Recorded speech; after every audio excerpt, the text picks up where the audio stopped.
देखिए, अगर आपके गांव में क्लिनिक चलाते हैं, छोटे मोटा क्लिनिक चलाते हैं, तो आपको अपने क्लिनिक पे कौन कौन से इंजेक्शन लगना रहता है।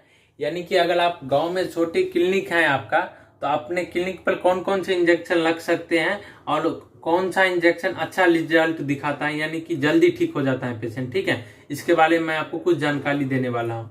तो सबसे पहले आपको, क्या आप तो पता होगा, आपको ये पेंटॉप के बारे में पता होगा। मैं आपको शुरू से अंत तक पूरी जानकारी देने वाला हूँ। ठीक है, ये पेंटॉप के बारे में पता होगा, जो कि गैस या पेट दर्द वगैरह में दिया जाता है, आईवी दिया जाता है, गैस के लिए होता है। ठीक है, अलग अलग नाम से आ जाता है। पहला इंजेक्शन ये हो गया।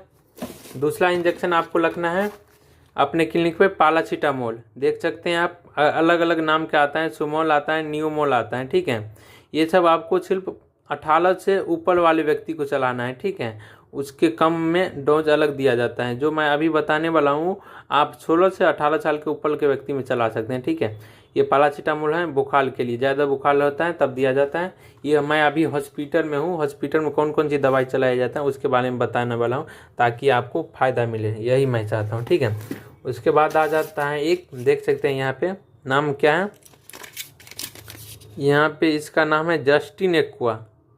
इसके बारे में आपको कुछ जानकारी देने वाला हूँ। जस्टिन एक्वा डेक्लोफेनक इंजेक्शन इंडिया फार्माकोपी, यानी कि जस्टिन एक्वा, इसे आप IM IV दोनों दे सकते हैं। लेकिन एक गलती आपको नहीं करना है, जिस इंजेक्शन पर एक क्यू नहीं लिखा रहेगा उसको आपको IV नहीं देना है, सिर्फ IM देना है। ठीक है, अगर एक क्यू, जैसे जस्टिन एक्वा, डायनापाल एक क्यू, अंतिम में एक क्यू लिखा रहेगा ना, उसी को आपको IV देना है और NH के साथ मिला के देना है। इससे पेशेंट को जल्दी राहत मिलता है, जल्दी ठीक होता है। ठीक है, ये इंजेक्शन आप बॉडी में कहीं भी दर्द हो रहा है, माथा दर्द, ब्रेन में या पेट में या पैर वगैरह, हड्डी वगैरह में कहीं दर्द हो रहा है, तो आप ये इंजेक्शन दे सकते हैं। ठीक है, उसके बाद मैं आपको बताने वाला हूँ, ये एक सुप्लीडोल कल के इंजेक्शन आता है, जिसमें ट्रामाडोल इंजेक्शन रहता है। इसको भी आप IM और IV दोनों दे सकते हैं, लेकिन IV दीजिएगा तो थोड़ा NH या डिस्टिल वाटर मिला के दीजिएगा, तो उससे अच्छा रहता है। ठीक है, इसको आप ज़्यादातर इस्तेमाल आपको पेट स्टोमक के दर्द में करना है। ठीक है,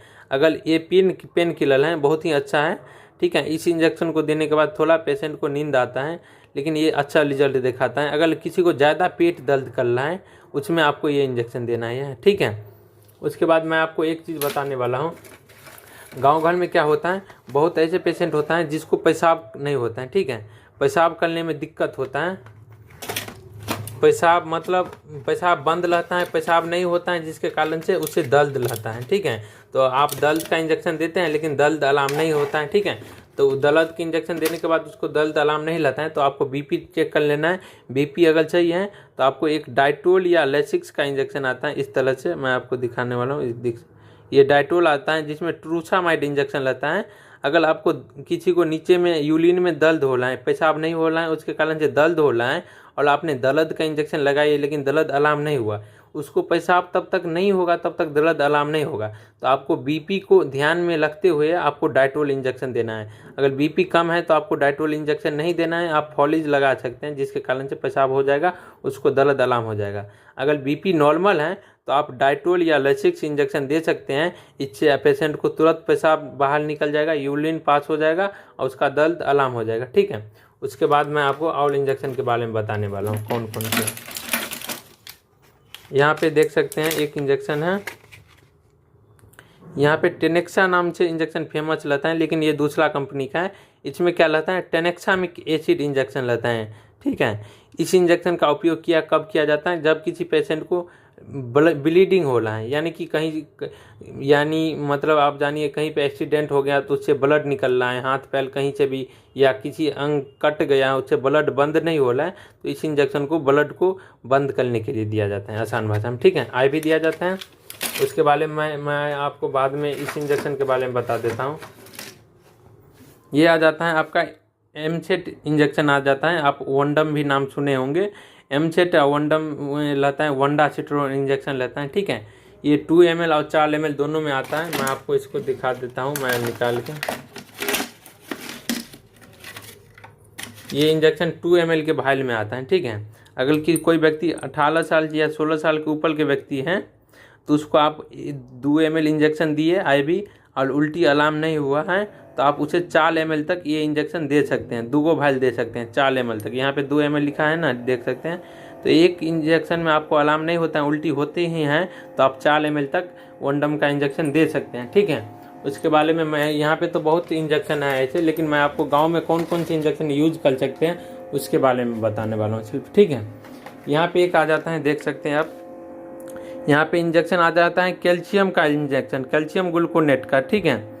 तो इस इंजेक्शन का उपयोग मैं आपको इसको निकाल के दिखा देता हूँ। आईवी किया जाता है, लेकिन आईवी नहीं देना है, 500 सीसी NH के साथ दिया जाता है। कैल्शियम का इंजेक्शन का उपयोग कब किया जाता है?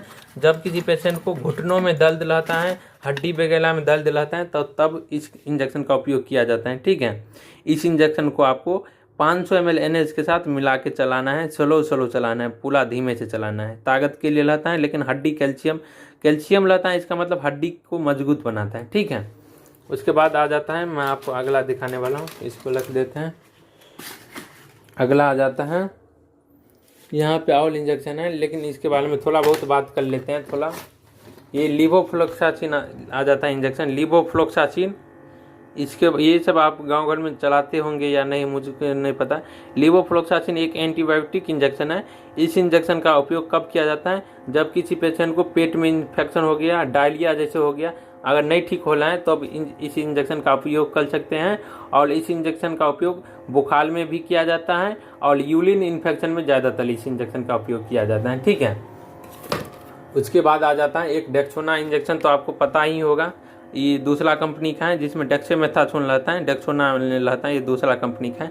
इस इंजेक्शन का उपयोग एलर्जी को, सूजन को ठीक करने के लिए दिया जाता है। स्टेरॉइड दवा है, ठीक है। और आगे आपको मैं बताने वाला हूँ कुछ महत्वपूर्ण इंजेक्शन। यहाँ पे आ जाता है एक फिनालगन इंजेक्शन आ जाता है, ठीक है। एलर्जी का इंजेक्शन है, ये भी इंजेक्शन फिनालगन इसे बोला जाता है। अगर पेशेंट को ज़्यादा बेचैनी, छटपटी जैसा लग रहा है, ज़्यादा छटपटा रहा है, तो इसे IM दिया जाता है बेचैनी को कम करने के लिए, ठीक है। उसके बाद आ जाता हूँ ये एजिथ्रोमाइसिन इंजेक्शन, टैबलेट भी आता है, आप जानते होंगे। एंटीबायोटिक है, बुखार में दिया जाता है, सर्दी वगैरह में दिया जाता है इन्फेक्शन के लिए। ये एंटीबायोटिक है, इसी एंटीबायोटिक को आपको 100 ml NH के साथ चलाया जाता है देख रेख करने के बाद, ठीक है। आपको मैं थोड़ा ज़्यादा लेवल की जानकारी अगर नहीं पता हो तो दे देता हूँ, ठीक है। मेरा मकसद रहता है कि आपको ज़्यादा से ज़्यादा नॉलेज हो, अच्छा इलाज हो पेशेंट को, ताकि गांव के आदमी अच्छा लें, ठीक है। यहाँ पे आ जाता है एक कॉट SR जाता है, हाइड्रोकोर्टिसोन रहता है इसमें, ठीक है। इस इंजेक्शन का उपयोग आप नहीं लगते होंगे, लेकिन ये बहुत ही काम का इंजेक्शन है, मात्र 46 रुपये का इंजेक्शन है, देख सकते हैं। इस इंजेक्शन का उपयोग तब किया जाता है जब किसी पेशेंट को बहुत ज़्यादा दम फूलता है, ठीक है। दम फूलता है, सांस लेने में परेशानी होता है, जैसे थोड़ा एज बुजुर्ग व्यक्ति को ज़्यादा दिक्कत होता है, तब इस इंजेक्शन को IV दिया जाता है। आप 100 mg हैं, 18 साल के व्यक्ति को अगर ज़्यादा आराम नहीं मिल रहा है तो आप 200 mg तक इस इंजेक्शन का उपयोग कर सकते हैं, ठीक है।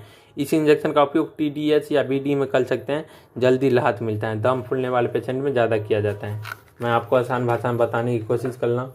इस इंजेक्शन का उपयोग तो आप लोग नहीं करते होंगे। एसाइक्लोविर है, ये इंजेक्शन वायरस को ठीक करने के लिए किया जाता है। कोई व्यक्ति को अगर वायरस के कारण बीमारी हो गया तो उसमें ठीक करने के लिए किया जाता है। मैं आपको आसान भाषा में बता देता हूँ, ठीक है। और मैं आपको आगे बता देता हूँ कुछ इंजेक्शन के बारे में, कुछ जांच के बारे में। यहाँ पे हॉस्पिटल में क्या किया जाता है, ये देख सकते हैं आप, इस तरह से किट आता है, HbHC आता है, यहाँ पे HIV वगैरह जांच करते हैं। तो गांव घर में तो ये नॉर्मल नहीं जांच करते हैं। अगर किसी को बुखार बहुत दिन से आ रहा है, नहीं ठीक हो रहा है, तो आप ये सब जांच कर सकते हैं, ठीक है, HIV। उसके बाद एक कॉमन आ जाता है, एक ये बता देता हूँ, लेक्टिलोज एनीमा जिसे बोलते हैं, एनीमा नाम से काफ़ी फेमस रहता है, लेक्टिलोज एनीमा। ये कब किया जाता है? ये दिया जाता है NH के रास्ते से। अगर किसी पेशेंट को कॉन्स्टिपेशन यानी कि पैखाना 5 दिन 10 दिन से नहीं हो रहा है, आपने दिए पैखाना होने वाला सिरप, लेटरिन लेकिन बाथरूम नहीं हो रहा है, तो उसे एनीमा दिया जाता है, ठीक है। उसके बाद मैं आपको एक बहुत ही महत्वपूर्ण गांव में ज़्यादा यूज होता है उसके बारे में बता देता हूँ। ओडीसेप आ जाता है 1.5 ग्राम, या मोनोसेप आ जाता है, इस तरह से आ जाता है। छिप्टियाजोन रहता है, छल्बेक्टम 1 ग्राम और 1.5 ग्राम दोनों आता है। इस इंजेक्शन को चेक करके दिया जाता है। कोई भी एंटीबायोटिक इंजेक्शन दीजिए तो 1 ml पहले दे दीजिए पेशेंट को, उसके बाद 10 मिनट वेट कीजिए, अगर पेशेंट को कोई दिक्कत नहीं होता है तब दीजिए, बहुत ही अच्छा होगा आपके लिए, ठीक है। इस इंजेक्शन का उपयोग तो आप जानते होंगे, सर्दी बुखार वायरल इन्फेक्शन के लिए किया जाता है, सभी प्रकार के बीमारियों के लिए किया जाता है एंटीबायोटिक इंजेक्शन, ठीक है। उसके बाद मैं आपको थोड़ा इसके बारे में भी जानकारी दे देता हूँ। बीटाडीन है, बीटाडीन का उपयोग कहीं पे कट जाता है या घाव हो जाता है उसको धोने के लिए, साफ करने के लिए किया जाता है। उसके बाद आ जाता है अपना, यहाँ पे आ जाता है इंजेक्शन आ जाता है, यहाँ पे एक डिजीपाम कल के इंजेक्शन आता है, मैं आपको इसको खोल के दिखाऊंगा। इस इंजेक्शन ये भी महत्वपूर्ण इंजेक्शन है, ठीक है। डिजीपाम कल के इंजेक्शन आ जाता है, यहाँ पे देख सकते हैं रोली LORI लिखा रहेगा इंजेक्शन पे। डिजीपाम कल के एक नींद का इंजेक्शन है, ठीक है। इसे बहुत सावधानी के साथ दिया जाता है। पेशेंट अगर नहीं निचोड़ रहा है 2-4 दिन से नींद नहीं आ रहा है तो तब नींद लाने के लिए मिल्गी वाले पेशेंट में ये सब इंजेक्शन दिया जाता है। नींद का इंजेक्शन है, ठीक है। आप इसे NH के साथ मिला के दिया जाता है, ठीक है। एकाएक दे दीजिएगा तो 2 से 3 दिन तक पेशेंट सुतले रह जाएगा, ठीक है। उसके बाद आपको छोटे मोटे यहाँ पे IV कैनुला वगैरह रखना पड़ेगा, जो गांव में यूज होता है IV कैनुला। ये हर एक पेशेंट में लग सकता है IV कैनुला, ठीक है। उसके बाद मैं आपको कुछ यहाँ पे क्या है, यहाँ मिथाइल कोबालामिन इंजेक्शन है। मिथाइल कोबालामिन विटामिन B12 की कमी को पूरा करने के लिए दिया जाता है। ये आ जाता है मेट्रोन पानी आ जाता है, ये बहुत ही आपके लिए फ़ायदेमंद होगा जानना। मेटिंडा जो रहता है देख सकते हैं आप, इस पानी का उपयोग तब किया जाता है तब किसी पेशेंट को पेट में इन्फेक्शन हो जाता है, आंत में इन्फेक्शन हो जाता है, लीवर में इन्फेक्शन हो जाता है तब किया जाता है। इसे जैसे आप डायरिया बोलते हैं, लूज मोशन में इस पानी का उपयोग बहुत ज़्यादा किया जाता है। मेट्रोन नाम है इसका, ठीक है। उसके बाद जो पानी आ जाता है मैं आपको दिखाने वाला हूँ, ये RL आ जाता है, ठीक है। इस पानी का उपयोग आप डिहाइड्रेशन वाले पेशेंट में कर सकते हैं, जिसको डिहाइड्रेशन यानी कि शरीर में पानी की कमी रहता है। इसमें कंपाउंड सोडियम लैक्टेट इंजेक्शन रहता है, ठीक है। इस इंजेक्शन को आप उपयोग जैसे कि किसी पेशेंट को कमजोरी, BP कम है, डिहाइड्रेशन है, उस कंडीशन में कम कर सकते हैं, ठीक है। उसके बाद आ जाता है आपका, यहाँ पे आ जाता है NH का, ठीक है। NH आपको बहुत ज़्यादा उपयोग करते होंगे। इसमें विटामिन का इंजेक्शन मिला के चढ़ाया जाता है, ठीक है। इसमें आ जाता है सोडियम क्लोराइड इंजेक्शन 0.9%, ठीक है। इसमें नमक की मात्रा रहता है, यानी कि नमकीन पानी रहता है, जिसे आप अगर कोई पेशेंट में BP कम है तब भी आप इसे चला सकते हैं, BP थोड़ा बहुत इससे बढ़ता है, ठीक है। और डिहाइड्रेशन वाली यानी कि सभी पेशेंट में इस पानी का उपयोग कर सकते हैं। उसके बाद आ जाता है ये एक मैनिटोल आ जाता है। मैनिटोल आप जानते होंगे, सूजन वगैरह को कम करने के लिए किया जाता है, ठीक है। एक बात मैं आपको बता देता हूँ, अगर कोई पेशेंट को एक्सीडेंट हो जाता है यानी कि बाइक वगैरह से गिर जाता है, सील यानी कि ब्रेन में चोट लग जाता है, अगर आप तुरंत इस पानी को चला देते हैं तो उसे ब्लड क्लोटिंग यानी ब्रेन हेमरेज के चांस बहुत कम हो जाता है, ठीक है। लेकिन इस पानी से चलाने से पहले आपको सावधानियां बरतनी चाहिए। इस पानी को चलाने के बाद आपको पेशेंट में BP कम हो सकता है, तो BP आप देखते हुए चलाइएगा, ठीक है।